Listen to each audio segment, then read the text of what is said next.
We are joined today by Aaron Baer, president of the Center for Christian Virtue, and Katie Daniel, state policy director of Susan B. Anthony Pro-Life America. Aaron and Katie, thank you so much for being with us. I want to start with each of you sharing your reactions to the results. Are you surprised by anything that happened? Katie, you first. Well, of course, we're thrilled for the lives that are saved in Florida, my home state, as well as in Nebraska and South Dakota. We also mourn those babies in the states where we were unsuccessful on the ballot to protect them, and look forward to the fight going forward to protect their lives. How about you, Aaron? Yeah, overall, I am certainly surprised at how strong of a night it was for pro-life and pro-family candidates across the country, in Ohio especially too. You had a very strong pro-life candidate in Bernie Moreno, who did phenomenally well against an incumbent, a powerful incumbent in Sherrod Brown. But even beyond that, you saw pro-life candidates at the state level do really well. That's incredible. Aaron, it is sad to see a pro-life state like Missouri, which had such strong protections for the preborn, to now allow abortion up until 24 weeks of pregnancy. Can you talk about why you think this measure passed there? Is it misinformation from pro-abortionists?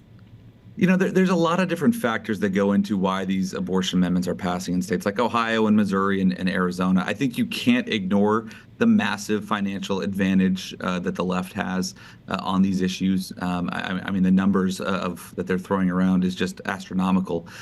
You also have to look at some issues we have in our state constitutions, right?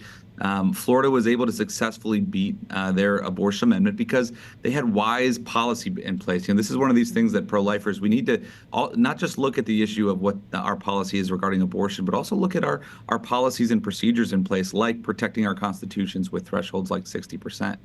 Ultimately, though, we have to acknowledge we live in a culture that now that after 50 years of legalized abortion sees abortion as a maybe even worse than a necessary evil. Some people see it as a good, and we need to address those issues. And even within our churches, you know, here in Ohio, we saw 1 out of 3 weekly attending churchgoers vote yes on the abortion amendment here just last year. So it's certainly unbelievably disheartening, but it's a wake-up call of some big issues we need to address. It's a big wake-up call. Katie, do you think any of the pro-life measures that won in Florida, South Dakota, or Nebraska will see appeals or lawsuits against them? Well, fortunately, these were decisive victories. Nebraska is a state where, because they had 2 initiatives, there was anticipated litigation. But in fact, in Nebraska, the pro-life amendment passed while the pro-abortion amendment failed. So I think that we will not see as much as we expected. In Florida, there's ongoing litigation because there were major problems with the signature gathering process. There are already people who have been prosecuted over falsifying signatures in Florida.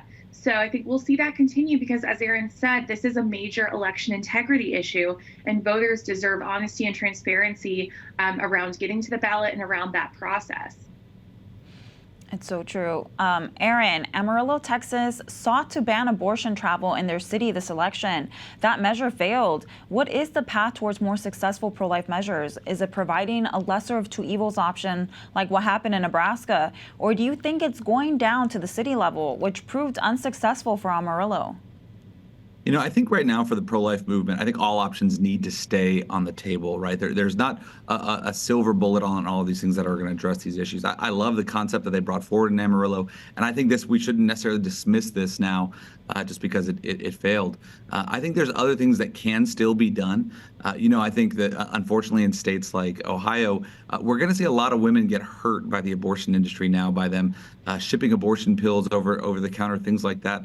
I think for us to really start highlighting the harms that these dangerous abortion laws are going to have on women, and building out and telling the stories of the gruesome things that are being done to children are going to be important. And there's going to be some areas that we can pass laws related to those issues, and issues related to sort of reporting and telling the honest facts in these states like Ohio that have abortion laws in place. But it's going to be the beginning of a long road that we have to take to save lives in these states.